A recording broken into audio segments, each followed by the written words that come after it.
Исәнмесез, хөрмәтле тамашачылар, эфирда атна яңалыклары тапшыруы сезнең белән Рәмилә Хәмидуллина. Быел Татарстанда 1000 яңа видео күзәтү камерасы урнаштырылачак. Җайланмалар кешеләр күпләп җыела торган урыннарда барлыкка килә, аларның бер өлеше кешеләрне танып белү функциясенә ия булачак. Бу хакта Татарстан Республикасы дәүләт идарәсен цифрлы нигездә үстерү, мәгълүмат технологияләре һәм элемтә министрлыгы матбугат хезмәте хәбәр итә. Видеомониторинг системалары ярдәмендә алынган мәгълүматлар базасын тулыландыру буенча барлык процедуралар махсус хезмәтләр тарафыннан тәэмин ителә һәм җайга салына диелә хәбәрдә. Элегрәк Татарстан Республикасы буенча Эчке эшләр министрлыгының ЮХИДИ идарәсе башлыгы Ленар Габдрахманов узган елның декабрендә электр самокатлары белән идарә итүче затларны идентификацияләү бурычы куелган иде, дип сөйләде. Бу мәсьәләне хәл итү белән Татарстан Республикасы дәүләт идарәсен цифрлы нигездә үстерү, мәгълүмат технологияләре һәм элемтә министрлыгы шөгыльләнә. ЗАГСлар тиздән кагаз бланклардан баш тартырга мөмкин. Оларны гражданлык хәле актлары тупланган бердәм дәүләт реестры документлары алмаштырачак, дип хәбәр итте Федерация Советында узган утырышта Россия Федерациясе юстиция министры Константин Чуйченко. Министр 2020 елда ведомство гражданлык хәле актларын теркәүнең бердәм дәүләт реестрын булдыруны тәмамлады. Реестрга 1926 елдан бирле ЗАГС органнарында кагаз һәм электрон төрдә сакланган 524 миллионнан артык язма тупланган. Реестрны тулаем эшләтеп җибәрү белән бәйле рәвештә без шулай ук гражданлык хәле актларын дәүләт теркәүенә алу турындагы таныклыкларның кагаз бланкларын юкка чыгару һәм хезмәт күрсәтүнең реестр моделенә күчү турындагы мәсьәләне хәл итүне карыйбыз. Бу ЗАГС органнарының башка дәүләт хезмәтләрен алу өчен кагаз документлар бирмәүне төшереп калдырырга мөмкинлек бирәчәк, диде Чуйченко.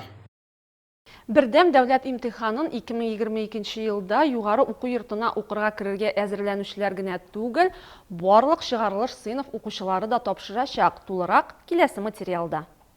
Россия мәгариф һәм фән өлкәсендә күзәтчелек федераль хезмәте җитәкчесе Анзор Музаев 2021 елда дәүләт йомгаклау аттестациясын үткәрү турында кайнар линия барышында шул хакта сөйләде. Бу турыда РИА Новости хәбәр итте. Киләсе елга аттестат алу өчен һичшиксез рус теле, база яки профиль дәрәҗәсендәге математиканы тапшырырга кирәк булачак, диде Музаев. Рамазан айы төгәлләнгәч, мөселман халкы үзенең иң изге, матур бәйрәмнәренең берсе булган Ураза гаетен бәйрәм итә. Шул уңайдан Актүбә бистәсендә дә мондый чара булып узды. Бу хакта тулырак мәгълүматны Илмира Шәрифуллина сюжетында карагыз. Ассаламу алейкум ва рахматуллаһи ва баракатуһ. Актүбә бистәсендә урнашкан Азнакай картлар һәм инвалидлар интернат йортында изге Ураза гаете булып узды. Биредә барлыгы 108 кеше исәпләнә. Шуларның 10-сы урын өстендәгеләр, 26 коляскалы, 1-нче, 2-нче, 3-нче группа инвалидлар барлыгы 84 кеше. Табигатьнең иң күңелле чоры, шомыртлар, алмагачлар шау-чәчәккә күмелгән мәл. Шуңа күрә тантана табигать кочагында узды. Иң элек имам тарафыннан гает укылып вәгазь әйтелде. Инвалид бәндәләрен килеп хәлләрен белдек, күчнәятләр җибәрде, администрацияның кушты, әлхәмдүлиллаһ. Инде Азат хәзрәтебез нык булышты, әлхәмдүлиллаһ шөкер. Азат хәзрәтнең Аллаһның рәхмәте яусын, ул оештырды. Бөтенесен инде һәр вакыт ул андый хәлләрне уйлаштырып, безне оештырып, андый хәлләргә, андый юлларга бастыра, әлхәмдүлиллаһ шөкер. Биредә яшәүчеләрне бәйрәм белән тәбрик итеп, Азнакай халкы һәм волонтерлар исеменнән күчтәнәчләр таратылды. Сүз уңаеннан Азнакай шәһәренең Ак мәчете, Зәңгәр мәчете һәм волонтерлар ярдәме белән биредә күп чаралар үткәрелә икән. Алар һәр бәйрәм сайын килеп безне шулай шатландырып, бүләкләр алып килеп шатландырып китәләр. Аларга бик зур рәхмәт, ата-аналарына мең рәхмәт. Исән сау булсыннар. Аллаһ Тәгаләгә бик мең рәхмәт. Аннан дәүләт җитәкчеләребезгә мең рәхмәт. Шушы картлар йортын безне хөрмәт белән карап, шушында давалап яшәткәннәр өчен. Тоткан Ураза гыйбадәтләребез хакына, укылган тәравих намазларыбыз, кылган дугаларыбыз, биргән садакаларыбыз һәм теләгән изге теләкләребез хакына ил көннәребез тыныч, күгебез аяз, табыннарыбыз мулдан булса иде. Бөгелмә шәһәренең мәдәни мөхите проекты старт алды. Аны техника йорты хезмәткәрләре ачып җибәрде. Алар үз мәйданчыкларында мастер-класслар, җыр биюләр күрсәтте. Тулырак безнең хезмәттәшләребезнең материалында. Мәдәни мөхит проекты халык өчен аны Ихлас татар халык ансамбле ачып җибәрде. Бирдә теләгән һәркем халык иҗатына якыная һәм татар теленең матурлыгына соклана ала. Моннан тыш әлеге чараны Мордва, Чуаш телләрендә уздырырга планлаштыралар. Ихласлылар анда ихластан катнаша. Катнашасыңмы дип сорау, бәлки дөрес тә түгелдер сеңлем, әйтәлмим. Беләсең, мин 30 ел шушында катнашам, берсендә дә калдырганым юк дип әйтәлмим, авырган чакта булгалый. Наз ансамбле җитәкчесе Ринат Минхаҗев җитәкләгән мәйданчык татар халык уен кораллары белән тулган. Монда гармунда, кубызда, курайда, агач кашыклар да бар. Һәрбер уен коралының үз моңы, үз көе. Теләк белдерүчеләрне аларда уйнарга да өйрәтәләр. Мөселманча яулык бәйләүнең үз серләре бар. Аны Ихлас ансамбль солисты Миләүшә Закирова ачты. Кичкенәләрне дә, өлкәннәрне дә нәзакәтле итеп яулык бәйләргә өйрәтте. Татар хатын-кызлары гомер-гомергә яулык бәйләгәннәр.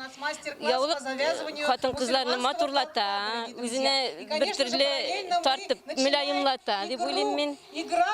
Серләр инде бер-ике форма, бер-ике төрле солын белсәң, бик җиңел һәм бик рәхәт. Һәр вакыт шулай бәйләп куясың. Матур булып йөрисең. Мәдәни күңел ачу проекты инде 3нче ел рәттән үзенең ишеген шәһәр халкы өчен ача. Бөгелмәлеләр моңа шат кына. Концерт программасыннан тыш алар халык милли уеннарында катнашты. Милли биюләр буенча мастер-класслар алды. Мәдәни мөхит проекты җәй буена дәвам итәчәк. Илне ир-егетләребез тота. Туган якның горурлыгы аның абруйлы шәхесләрендә. Азнакай үзендә туып үсеп, эшләре белән туган җирне олылаучы шәхесләре белән горурлана.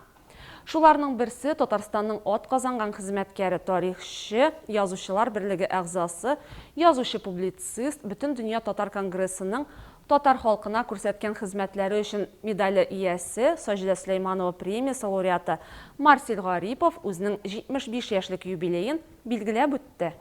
Иң элек Илһам ансамбле башкаруында пар ат композициясе күрсәтелде. Юбилярны котларга аның якын туганнары, дуслары, каләмдәшләре, аның иҗатын үз күрүчеләр җыйналган иде. Беренче котлау сүзе район башкарма комитеты җитәкчесе Айдар Шәмсетдиновка бирелде. Без синең белән горурланабыз, диде җитәкче. Район үсешендә зур өлеш керткәне өчен тарихчыга рәхмәтен белдерде. Алга таба юбилярны тәбрикләргә сәхнә түренә Азнакай мәдәният йорты директоры Ландыш Шәрәфиева чыкты. Автор үзе иҗат иткән җырны башкарганда Марсель абый тормыш иптәше белән егетләрчә вальс әйләнде. Туган як турында китаплар язу минем күңелемә иң ятышлы һөнәр, диде язучы. Мәңгелек мәхәббәт китабы белән ул әдәбият өлкәсенә таныла. Аны язучылар берлегенә алалар. Күп әсәрләре Мирсәй Гариф псевдонимы астында иҗат ителә. Лаеклы ялга чыккач, Марсель Гарипов шәһәр һәм авыллар тарихын өйрәнеп, истабарлык эшен җәелдереп җибәрә. Азнакай турында дистәләгән китап аның катнашында, аның теләктәшлеге белән чыгарыла. Безгә хәтле тупланган материалларны тикшереп чыгабыз, архивларда казынабыз һәм халыкны җәлеп итәбез, чөнки төп авылның тарихы халык күңелендә һәм халык хәтерендә. Менә шуларны инде бөтен авылдагы белгән кешеләрне җыеп, без алардан яздыртабыз һәм үзебездә архивларда эшләп һәрбер авылның тарихын инде саллы иттереп язарга тырышабыз. Чөнки менә безнең эшләү дәверендә күп авылларның әле билгеле булмаган тарихларында ачабыз. Андый әйберләрдә килеп чыга. Гомумән һәрбер китапта ниндидер бер үзенчәлекле тарих һәм үзенчәлекле язмалар була. Тарихчы зур китап чыгаруда Татнефтьнең Мәскәүдәге вәкиле Азат Ягъфаровның ярдәмен ассызыклап үтте. Җирлегебез тарихы турында басмалар 2019 елда Бөтен дөнья конгрессы бинасында киң җәмәгатьчелеккә тәкъдим ителде. Тарихчы галимнәр әлеге китапларга югары бәя биреп, азнакайлыларның әлеге өлкәдә эшчәнлеге башка районнарга да үрнәк булып торуын әйттеләр. Алга таба нинди планнарыгыз бар дигән сорауга Марсель Гарипов олы эшләр, авылларның яшәешен язу, һәр авылның тарихы язылсын иде, дип җавап бирде. Әле юбилярның языла башлаган романы да дөнья күрәсе бар икән. Әлмәттә ел сайын үткәрелә торган Артсы Бантуй күргәзмәсе тәмамланды. Конкурс комиссиясе 60-тан артык эшне карады, яртысын гына сайлап алды.